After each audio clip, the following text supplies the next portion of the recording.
This is going to be Daniel Marcos versus Aoriqileng. A really interesting fight here. I think the UFC they do have a pretty deep roster, and having a guy who is undefeated, has fought in the UFC before, opening up the card, I think that's pretty damn good. So Daniel Marcos, he's actually 15-0, 5-0 in his last five. He's coming off of that split decision victory over Davy Grant. He's facing off against Aoriqileng, 25-11. He is actually 3-2 in his last five. He's coming off of that decisive decision victory over Johnny Munoz Jr.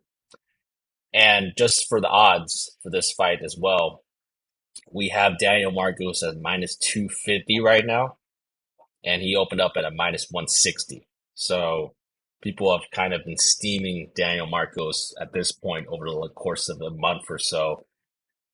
Alex, I'll let you start off this breakdown. What do you think about Marcos versus Aoriqileng here?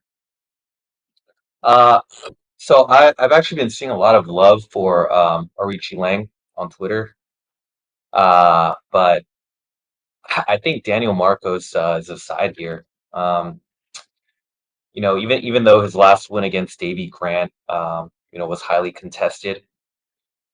Um, I personally thought that Davy Grant won that fight, but as it pertains to this fight, I feel like he should be able to get past a guy like Aoriqileng.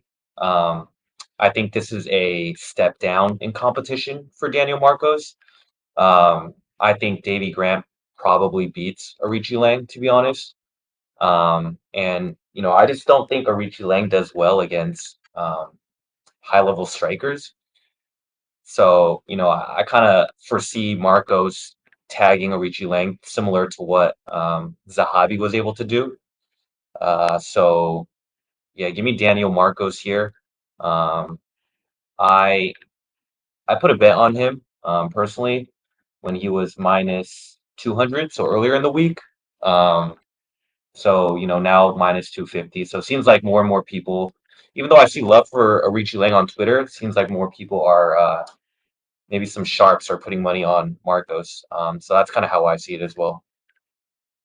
Yeah, definitely. I'm seeing the same thing on social media too, so I get where you're coming from.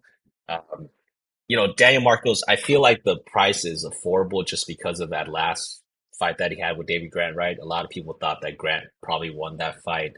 And Marcos, even though he's 15-0, I mean, he showed a lot of just signs of like low volume, like freezing up a lot during the fight. It just seemed like a different fighter as opposed to his previous UFC bouts. Now, the thing that I didn't like though, he seemed too comfortable just moving backwards and trying to strike from there as opposed to being the aggressor like he usually is.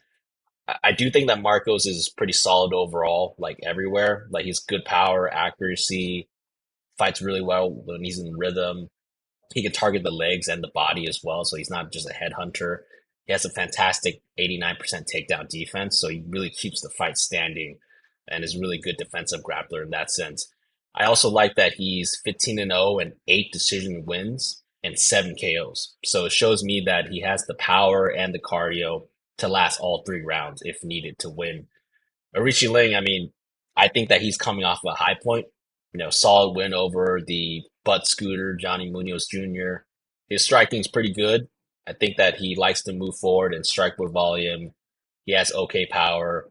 His defense, though, is where I have a pretty big hang up on him. I mean, his striking defense is 50%, so not the best. He absorbs more strikes than he lands, so that's not a good ratio as well.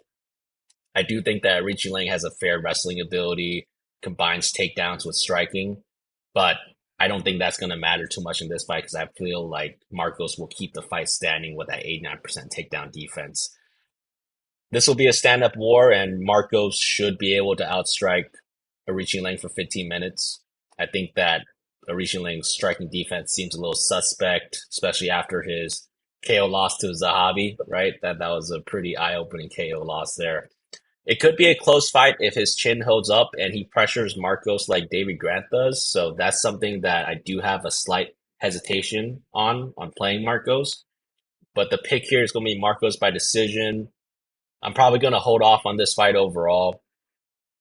I would potentially play the over 2.5, but I just don't trust Aoriqileng's chin pretty much 100%. I don't know if he's going to last all 15 minutes. I know Marcos is going to last all 15 minutes, but I'm not sure if Aoriqileng will last 15 minutes. So pick yours Marcos by decision for me.